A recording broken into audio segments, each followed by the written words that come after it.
welcome to another edition of Prescott Talks at Prescott eNews. So glad you're tuning in today. I have a very special guest with me. I'm guest hosting this show. My name is David McNabb, and I also have a show on Prescott eNews called The Creation Corner. I invite you to look at that whenever you get a chance. But today we have a very special guest that I want to introduce to you now. It's Cara Woods, and she is running for a statewide position. It is the Superintendent of Public Instruction.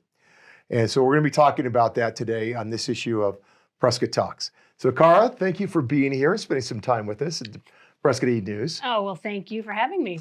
Appreciate it. Well, great. And I wanted to start with your own personal background. And if you can tell us about, where you came from and what your education is and I know you worked here as a teacher, and just go through that with us. Okay. I started, I was educated in Ripon, Wisconsin. I have a degree in mathematics and physics. I married my husband, who was also from Ripon. He was in the military, so we traveled around. We have two children, Kelly and Michael. They both had some little bit of learning problems. I got into education that way. I started teaching at the schools that they were in. We traveled around being military. So we traveled probably 15 schools in 12 years. I started teaching high school, and I noticed that education was not quite where I would have wanted it to be. I noticed that my children were coming home and having incorrect information. The teachers didn't really, they didn't really educate them the way I thought they should be. So I started teaching. I was educating the classroom that I was in the way I thought was appropriate. I taught mostly high school, so traveling around. And you're teaching math? Math and physics. I have to tell you, my best job ever was in a little Christian school, and I taught all 4 sciences and all 4 math to all the high school students. So it was like 8 different classes every day. It was very fun. It was very fun. You got to prep all those classes. Mm-hmm. Yikes. So my kids graduated, obviously, and I from the Christian school? One did, and the other we had moved by then. So he graduated. He ended up on a online school and graduated from high school. Both went to college, graduated just fine. They both opened a donut shop, and they both work for me now. We collected them all up, and we have them here in Prescott with us. Oh, good, good. You have family support for the donut shop. Definitely. Which is called Daylight Donuts. Daylight Donuts. And it's on Whipple Street. Mm-hmm. And very close to Willow Creek Road. Because across the street from the hospital. Right. And a little tiny... little tiny strip mall. Strip mall there. Strip mall. So we moved to, my husband retired from the military after 30 years. We moved to Prescott. He got his retirement job over at the VA hospital. And I taught middle school here, the advanced math to Mile High. I taught algebra and geometry and some science over there. One year they decided that they were going to go to this curriculum that I didn't have faith in, that I could to teach with fidelity. I didn't think the kids I would be able to teach them with that. So I quit, opened the donut shop. Still wanted to make a difference in education, so that's why I ran for the school board. I'm more of a kind of a direct teaching in mathematics. I feel like it's very linear. You have to review, you teach something new, the kids practice, they get homework. It's very kind of in order. I had very good results. I always had my kids, 75, 80, 90% of them always pass that end of year school test. But the new program, I tried it. I tried a couple sections of it. It just wasn't linear to me. It was very scripted. Told you what to say, what to do. Mm-hmm. And so it was a new style of teaching math. That came out what year? I do not know when that style. But it was mandated that you had to teach it that way. Yes. And that's how the curriculum was, and that's what you had to follow. And was there something broken with the old system that they brought in this new way of doing it? Math scores were down. My math scores were not, but math scores in general were down, and they thought that this would help. So Do you know if it did help? COVID happened after that. Maybe 2 years after that. Math scores on a whole have not significantly increased. So yeah, I've heard a lot of complaints about this new style of teaching math from both students and teachers. It's very not teacher-led. It's more facilitated. Like the students have to learn on their own, and I don't, especially in the lower grades. I don't think it's the students aren't involved enough. They don't have enough desire. Right, I believe education hasn't been promoted as a necessity. So I do think it might be back on our culture that we're not promoting education as important. So it might be that if the students and the parents were thinking that education was more important, that the students would have more success in that type of an education. Okay, so how long were you teaching at the Mile High Middle School? 4.5 years. 4.5, okay. And then you quit that and started the Daylight Donut Shop. And you are sitting on the board of the Prescott Unified School District. That's correct. And what motivated you to get on the board? Well, I still wanted to help with education, to improve it. I was thinking that education was just kind of declining all over the country. I've taught in several different states, different kinds of schools all over. It's just been kind of declining. It seems like my mother graduated from 8th grade and she was more rounded, more educated than the kids coming out of high school, recently. So I just wanted to make some changes. I thought the school board would be a great place.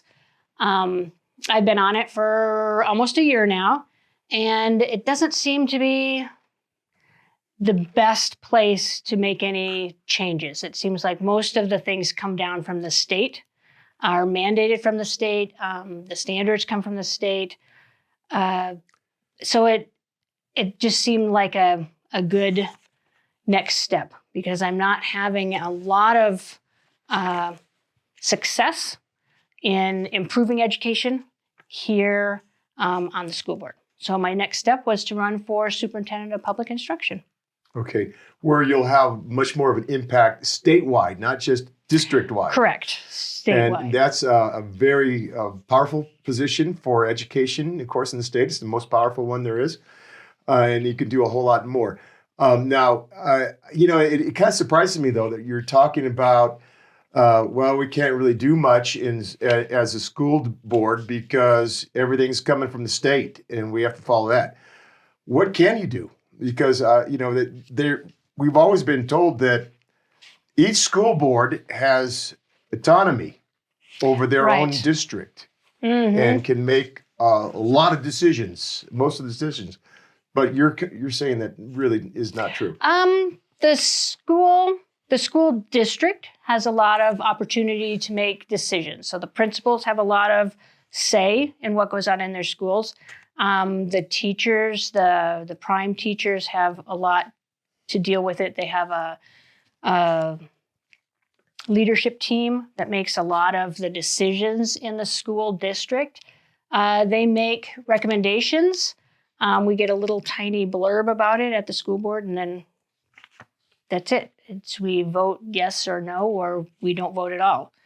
So I was just on an English literature adoption for curriculum. So that is a place where we can, as citizens, we can have an impact. They're adopting a new curriculum for ELA 5 through 12, I believe. I got on the committee, but it's mostly teachers. And I'm not sure who decides which curriculums we're looking at. Usually it comes down from the state. The state says, these 5 curriculums are okay. Choose from those 5. This was not so. So somehow we got maybe 7 different curriculums that we are looking at. We can just see pieces of them. I mean, it's for 5th through 12th grade, so it's very, very difficult to look at all of it, all of it. And then we'll make a recommendation. It will go on public display down at the main office for the school board. And the public will have 60 days, and I implore people to go down and look at the curriculum that they're wanting to adopt, because that's the biggest say that parents can have.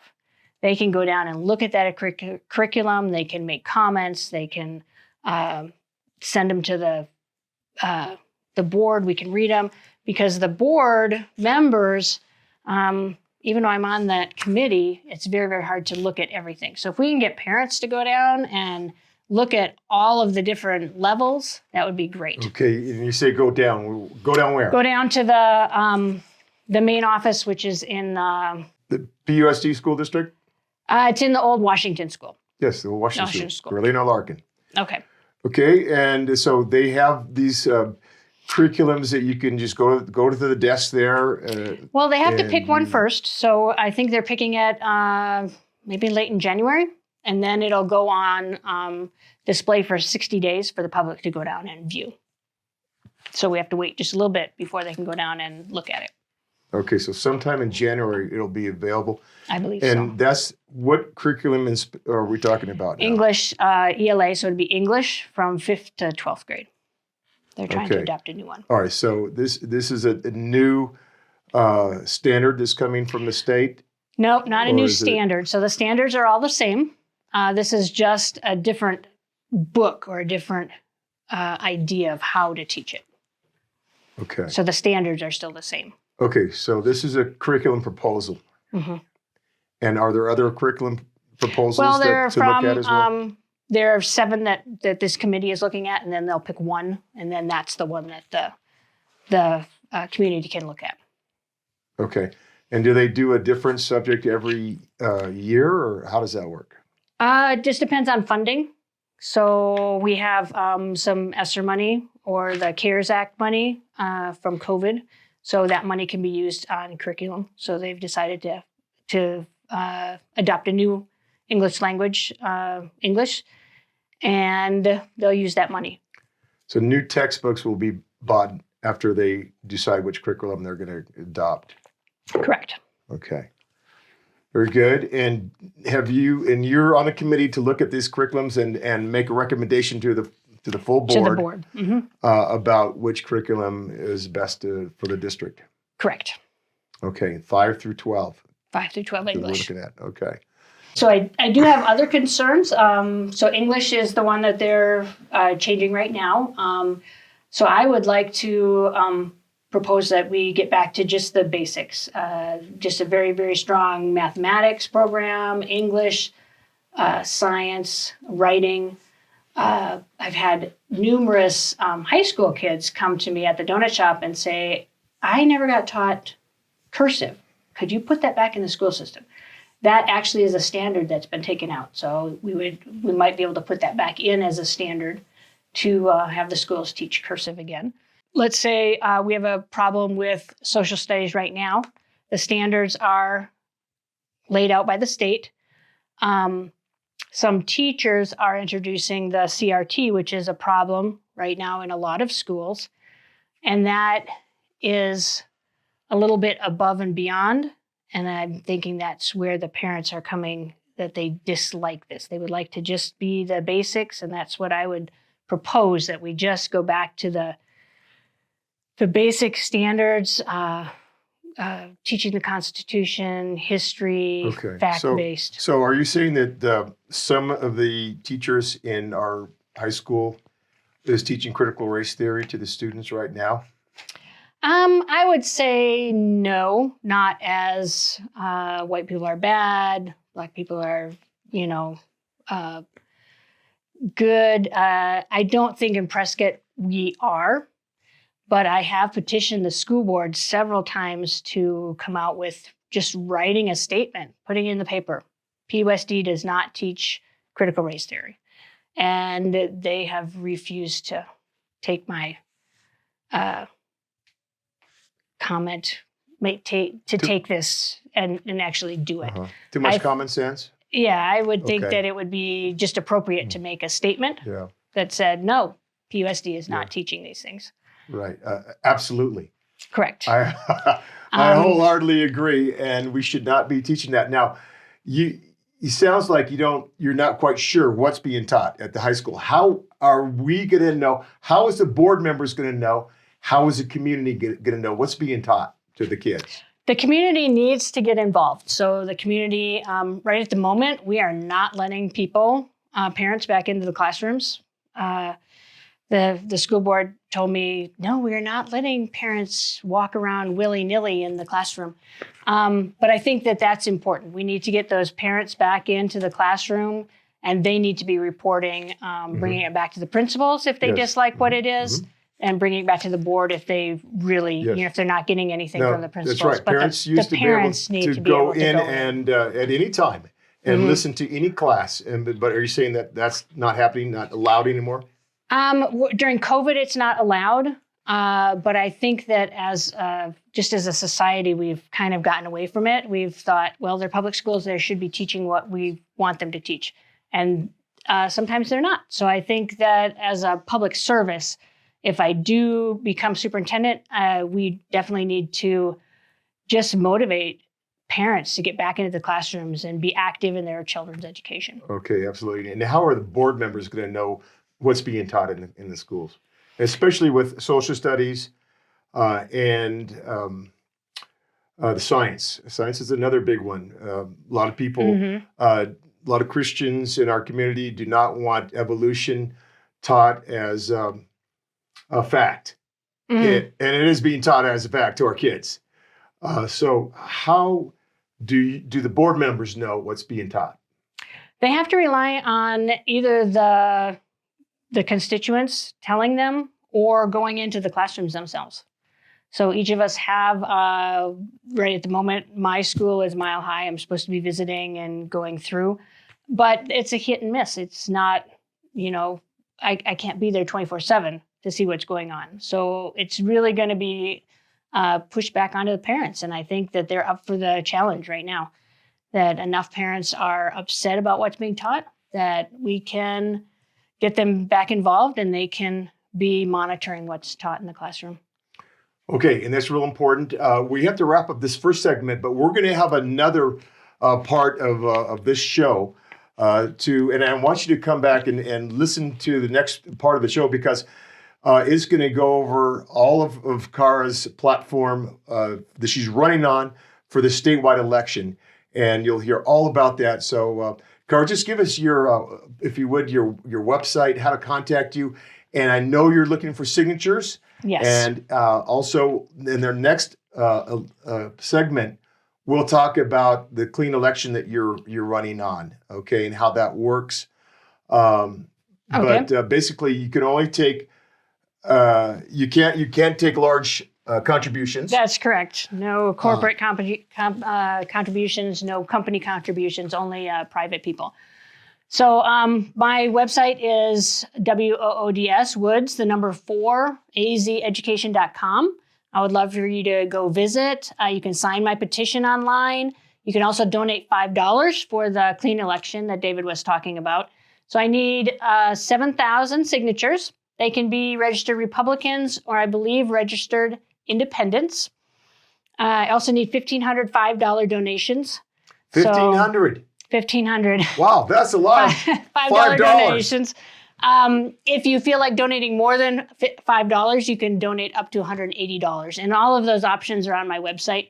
So I would love to come have you visit. You can also contact me. There's a contact, which will go to my email. Again, it's Woods, the number 4, azeducation.com. Woods, the number 4, azeducation.com is the website to go to. And come back and please listen to our next segment, and we're going to go over the platform then. So thanks for tuning in to this part of Prescott Talks, and so glad that you did. God bless you.